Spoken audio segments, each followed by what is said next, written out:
Happy Monday, ladies and gents. On the module A225, Block 1, Ambition and Anxiety, 1789 to 1840.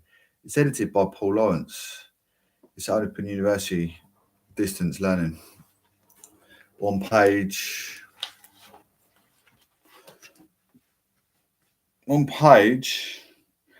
18, to be precise. Make sure you reference your reading. The book published at the Open University. It's printed in 2017. Open University, Bolton, or Milton Keynes. So we all know we're on the same book. Also, while you're reading, make sure you get a pen handy to highlight some important words that you need to know for your study. Bliss was in that town, in that dawn. Bliss was in that dawn to be alive. Looking at the census in 1801, shown in table 101, you may seem low when compared with 2011 figures, except in the case of Ireland, where a lack of overall growth is striking.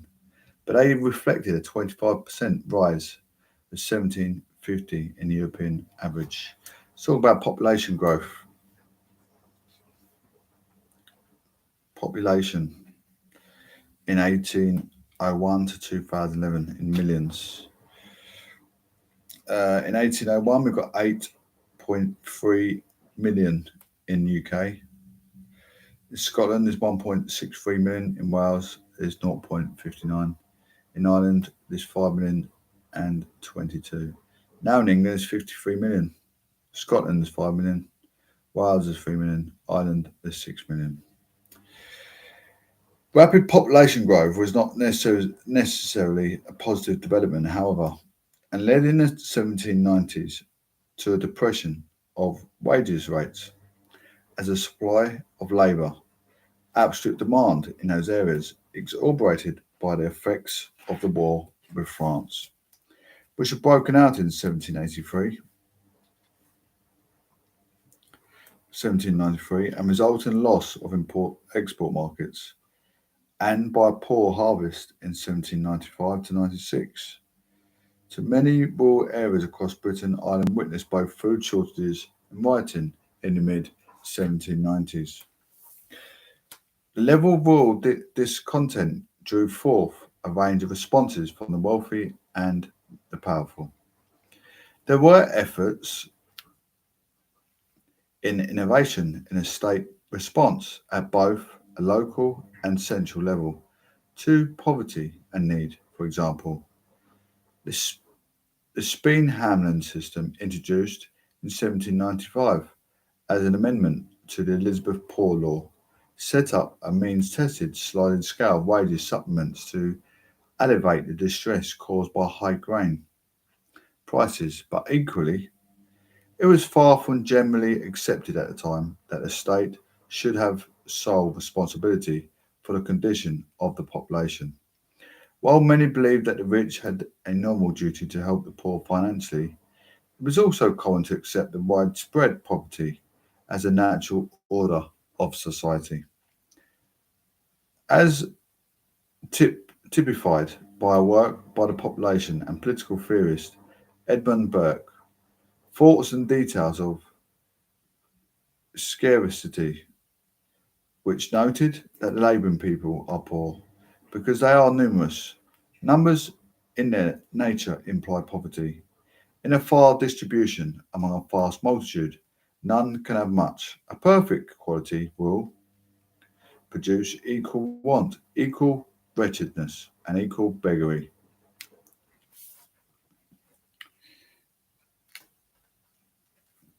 Gathering change was also becoming apparent in urban areas. Cities had often been viewed as centres of the corruption and vice during the 18th century.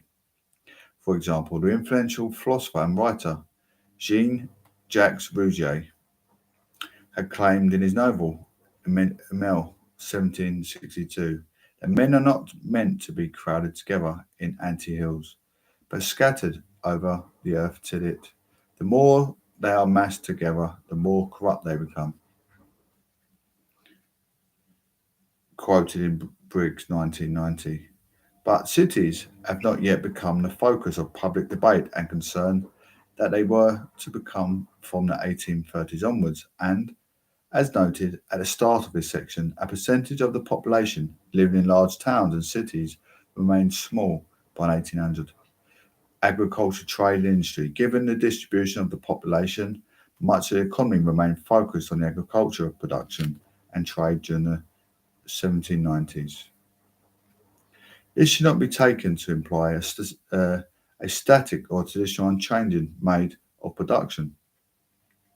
However, throughout the 18th century, there had been a shift towards tenant farming, with only 10 to 15% of cultivated land remaining owner occupied by the 1790s, in comparison with much of Europe and the remoter parts of Scotland and Wales, where smallholders still produced primarily for themselves. Tenant farming meant that a strong drive towards maximising profit developed. This in turn led to innovation in agriculture techniques, in evidence in the development of specialised agriculture journals such as the Annals of Agriculture or Farmers Magazine.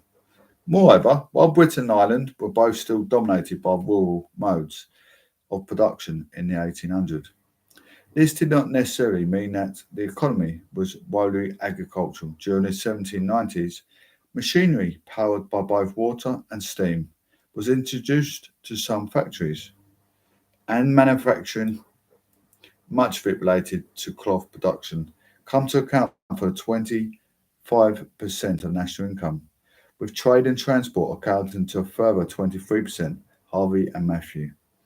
The large industrial conurbations of the Midlands and of the North England were expanding significantly as trade and manufacturing grew, although they were not yet the huge agglomerations we might imagine. A French visitor to Manchester in the 1780s, for instance, described it simply as a superb town, built almost entirely in the past 20 to 25 years. Towns and cities were soon, however, to become arenas where elite anxieties over social change were played out. Industry was not always at this point of synonymous with urban areas, as many rural labourers would have been employed in a seasonal mix of agriculture and artisanal work. However, however, urban industry was also developing at this time. The term industrial revolution is a contentious one, and you explore debates over this unit too. But certainly the 1790s were witnessing the start of a very significant changes. The cloth and metal trades developed considerably, and new markets such as the USA began to open up. Large distribution centres, for example, ports to the west of England such as Bristol and Liverpool, continued to grow and expand.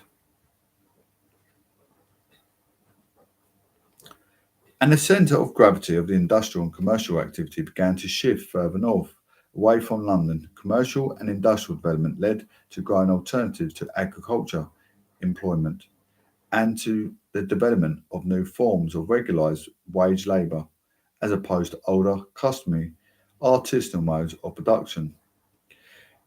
It is thus possible during this period to discern the early outline of what was to become the working class. Politics and reform. As I discussed in section 1.1, it is hard to overestimate the impact of the French Revolution and its attendant ideas about democracy and the sovereignty of the people in Britain during the 1790s. The franchise, the number of people eligible to vote, was minuscule at the time. It is estimated that in 1793, the majority of England's MPs were elected by just over 11,000 people, less than 0.25% of the rural population. And in Scotland, the ratio was even worse. Local influence. In determining candidates, was usually decisive, and in the 1790s, less than one third of all elections were even contested by more than one candidate. Evans, 1983. And to this, the fact that the casting of a vote was not yet private would not become so until the Ballot Act of 1872, and the act that the members of Parliament were not paid a salary and would not be until 1911. And you can see why the aim of the French Revolution in politics and society should be determined by the will of the people.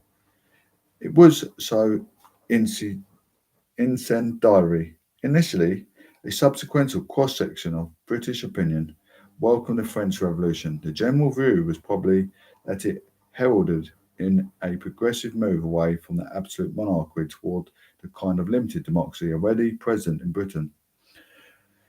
Some welcomed the revolution for more practical reasons. Lord Carmarthen, 1751-1799, the Foreign Secretary in 1789, commented, I defy the ablest heads of England to have planned, or its whole wealth, to have purchased a situation so fatal to its rival, as that to which France is now reduced by our own intestine commotions, quoted in Tombs and Tombs, 208.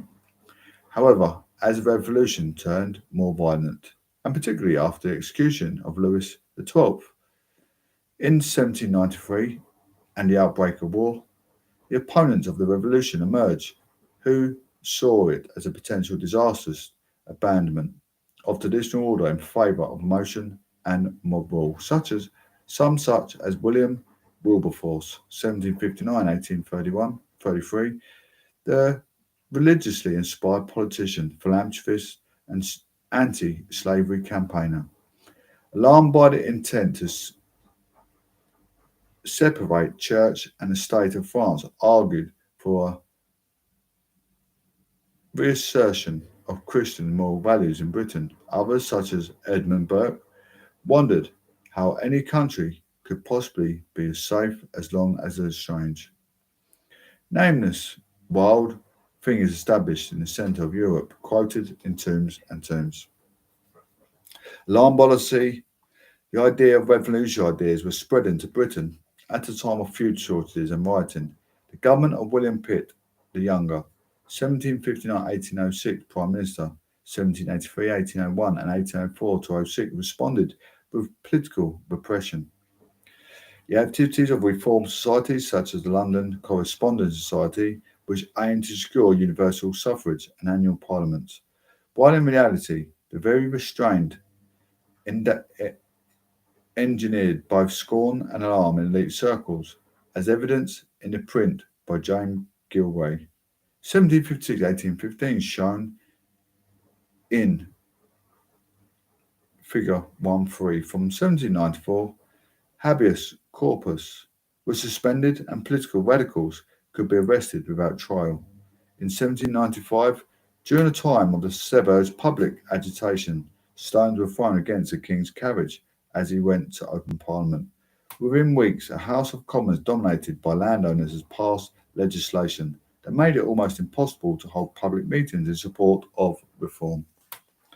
A further concern for the Bedingfield government in Westminster was the potential for outlying regions, particularly Scotland and Ireland, to become involved in a rebellion. Such concerns were far from unfounded. The Society of United Irishmen, founded in 1791 to press for parliamentary reform, later developed into a Republican revolutionary group, sought assistance for its efforts from the French. The French did indeed dispatch a force of 14,000 troops, which arrived in Bantry Bay, Southwest Ireland, in 1796, but was able to land due to poor weather conditions under unclear orders. Wolfe Tony, 1763 to 1798, leader of the United Irishmen, remarked that England had its luckiest escape since the Armada. This is from Moody, 1998. When thinking about official responses both to the French Revolution and to calls for political reform, it's very important to grasp just how limited the central state was and hence how small its resources for grappling with change were. Tax collection was often in, inefficient, and although income tax was introduced for the first time in 1799, this was only due to the demands of the Treasury, rising from the war with France. Moreover, the limits of the central state were not simply financial. There was a general acceptance in the 1790s that most administrative authority and power should be both local, at the parish level, and vested in individuals rather than in bureaucratic structures. Justices of the peace were far from then just magistrates. Their unpaid role, undertaken voluntarily by local elites, involved overseeing all aspects of local governance. Magistrates were, would very often hold sessions in their own homes or in rooms above the local public house, and as well as adjudicating on most criminal cases, would undertake duties ranging from the granting of license to alley houses to supervising the administration of the poor law. Despite the strong local personal tradition in government, it is definitely possible to discern in the 1790s the start of a new form of what the French philosopher and historian of ideas, Michael Foucault, has called governmentally, a way of governing that required new forms of impersonal, quasi-scientific knowledge, the introduction of national census in 1801, and in fact the central state was on a war footing for much of the 1790s. It meant that Westminster began to see greater and more direct influence in how population Britain and Ireland were administered. This discussion of Britain and Ireland in the 1790s has been brief and of necessary highly selective, but I hope that it's been sufficient to give you a sense of interesting period in which Britain was simultaneously both one of the most prosperous and developed nations in the world and one riven by internationalism and beset by economic and social dilemmas. Understanding the duality is key to understand my characterization of the period 1789 to 1840 as one of ambition and anxiety in equal measure. Turn back to your notes from exercise 1.2. Have any of your assumptions or beliefs about Britain and Ireland around 1800 been challenged by discussion above? Spend about 15 minutes first reviewing the original notes and then skim reading section 1.2 again, adding in new notes under each of your three headings, if appropriate. Interrogate your thinking. Has anything surprised you in the discussion you've just read above? If so, why?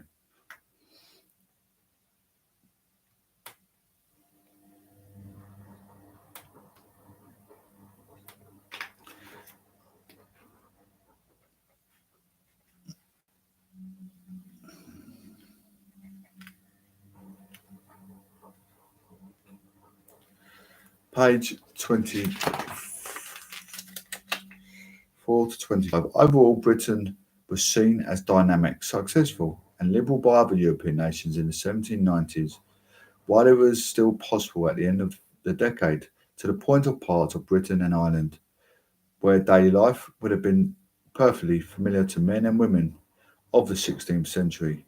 And while, with hindsight, greater change was yet to come, we should not underestimate the turbulence of the period. Many within Britain believed they were entering a new era of progress and change, and compared with centuries which had gone before, the changes in industry, agriculture, and social life for the second half of the 18th century were both violent and revolutionary. This is an important point whether or not change was rapid. From our standpoint, it was certainly perceived as such by contemporaries. Rapid social, political, and economic change in Britain and Ireland, as well as in other countries, gave rise to ambitious plans of social engineering, innovated for large scale plans to improve society and economy, but also to anxieties at the unravelling for long-standing patterns of work, defence and daily life. You will consider this ongoing mix of ambition and anxiety in the final part of the unit, which examines the period of 1789 to 1840 across three sections that relate in order to units 2 to 7 they cover. Industrialisation, urbanisation and the rise of the working class, new knowledge and concern action in Britain and Ireland, their place in the world. Each section outlines major developments and points ahead of the relevant units. Two further outline activities will help you to consolidate your learning. These activities will involve either primary or secondary reading and will help you think about the value of historical sources and how that historians construct historical knowledge. Industrialisation, urbanisation, and the rise of the working class, 1789 to 1840. It is likely that you have heard the term industrial revolution. Have you ever wondered quite what historians have meant by it? The term was first popularised by the historian Arnold Toynbee in his 1884 book of the same name. The 20th century historians have generally used the expression as a shorthand for the transformation of the British economy that took place between 1750 and 1850. During this period, a primarily localised, agrarian and manual mode of production gave way to increasingly interconnected, mechanised and profit-driven industrial economy. Industrial revolution. The term industrial revolution has often therefore been linked to the rise of the factory, with the development of more efficient water and steam power and innovative processes such as the use of machines and chemicals. It's also often associated with changes in the production of textiles and an industry which Britain led the world at this time, and with a step change in industry output and per capita gross domestic product between 1750 and 1850. In decent decades, however, and unfortunately for students everywhere, this neat picture of a sudden and transformative revolution in production process has started to unravel. In fact, what seemed to be an unproblematic label has become a battleground.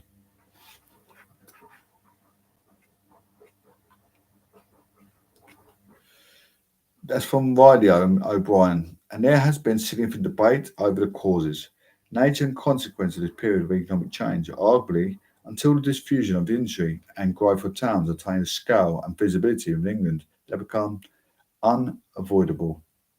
The majority of the kingdom's population seemed unaware of their times as an era of transition towards the modern world.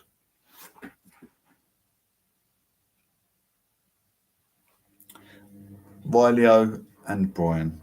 Hence, many historians now would argue that the change within British economy up until the 1840s were not actually revolutionary, but in fact reflected long-term development process which had a very uneven and selective impact on economic performance and social structure. By Lee 2006, what comes out most in a historiography, historiography historical literature debating a particular issue is how variable across location and industry the changes seen to make up the Industrial Revolution were. While there was dynamic change in some industries, particularly cotton and iron, the overall pace of change was held back by slow growth and a very limited development in others, such as slate quarrying, for example. This meant that the rate of change was revolutionary in only a few areas of the economy and, more generally, change was gradual. As Hoppit 1987, industrial growth was varied geographically, with different areas of the British Isle having a very different experience of the process. For instance, although Ireland became a leading centre of the linen industry globally, it was hampered by a lack of raw materials, including coal. Poor communication, lack of capital, and available evidence suggests overall growth in industrial output between 1800 and 1840 was modest at best, even though there was a broad trend away from domestic production of linen in agriculture areas in the 1790s towards concentrated manufacturing in urban areas using new chemical and mechanical process by the 1840s. Most of this new industry was highly concentrated in East Ulster. You will learn more about the Industrial Revolution in Unit 2. Historians love a debate and have produced a truly awesome volume of books, articles, and databases pertaining to the Industrial Revolution. Unit 2 will address in more detail the questions I've introduced above. How revolutionary and industrial revolution, and why these historians disagree about the genesis, development, and impact. One result of accelerating industrialisation was a very significant growth of towns and cities, and urbanisation was in many ways a defining characteristic in the 19th century. Towns and cities grew massively during the century, primarily due to the inward migration, raising new social, governmental, and logistical problems. Development in Britain, it was precocious in comparison to European countries and the early 19th century. Urban growth in England alone accounted for approximately 7% of total incidence in urban population in Europe as a whole, from Lee 2006 suggested.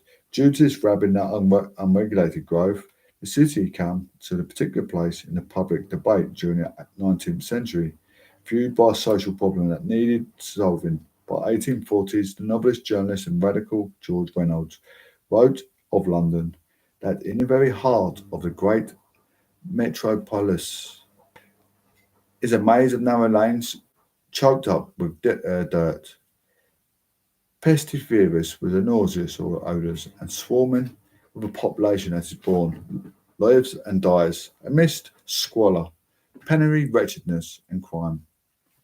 As Reynolds.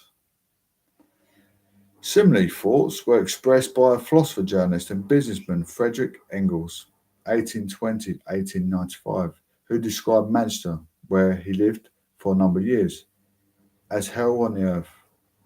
In Engels, urban growth was, however, very variable and actually relatively modest at the start of the period. Accelerating urbanisation was closely linked either to the industrial development of the major hubs, transport or trade. The reason that Kent looked for Dover on figure had a higher population density and Sussex looked for Brighton, it was because of the importance of the road and eventually rail transport links between Dover, one of the main ports linking Britain to the continent, and London.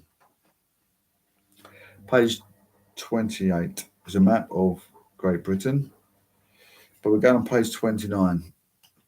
As you can see from figure 1.4, there were many areas, Wales, Cornwall and East Anglia, for example, where population density remained low and there were a few towns and cities of substantial size. In Scotland, there was a significant urbanisation during this period, but this was again not uniform. Glasgow expanded more rapidly than any European city of its size, Divine 2000. But urban growth was primarily concentrated in the narrow belt of the land, in the western and eastern lowlands, where over 80% of the population resided. While Ireland witnessed high population growth during the period to 1840, rural living remained the norm throughout this period. On the eve of the Irish famine, 1845, less than 15% of the population lived in what might be called built-up areas. O'Grada, 1919, page 43. No data is shown for Ireland in figure 1.4, as no careful data exists. The first government census not taking place there until 1821. However, outside the major conurbations such as Dublin and Belfast, the vast majority of the population in 1801 lived in low density rural areas that would be coloured yellow according to this map. Thus, rural urbanisation is an important aspect of Britain and Ireland's development during the period of 1789 to 1840. There were still many areas that determined predominantly rural for the whole of this period, and it was only during the 1880s, 1830s that the city became viewed as a social change requiring state intervention. During that decade, however, it was most definitely a cause of both ambition and anxiety within the 19th century society, holding the promise of industrial and cultural advancement, but also a threat of crime and disorder. The rise of the working class, twin process of industrialisation, urbanisation led to gradual decline as artisanal modes of working, which tended to be manual, highly specialised and practised by individuals in their own homes or workplaces, and to the rise of new industrial workers, often waged non specialised and organised in workshops or factories. Although historians often analyse this swift via the use of statistical data, it is important also to realise the Industrial Revolution was an intensely human experience. In Stern's 2007, what did the relatively rapid shift from the rural manual economy to industrial merchandise one means for man and women immersed in the world of work?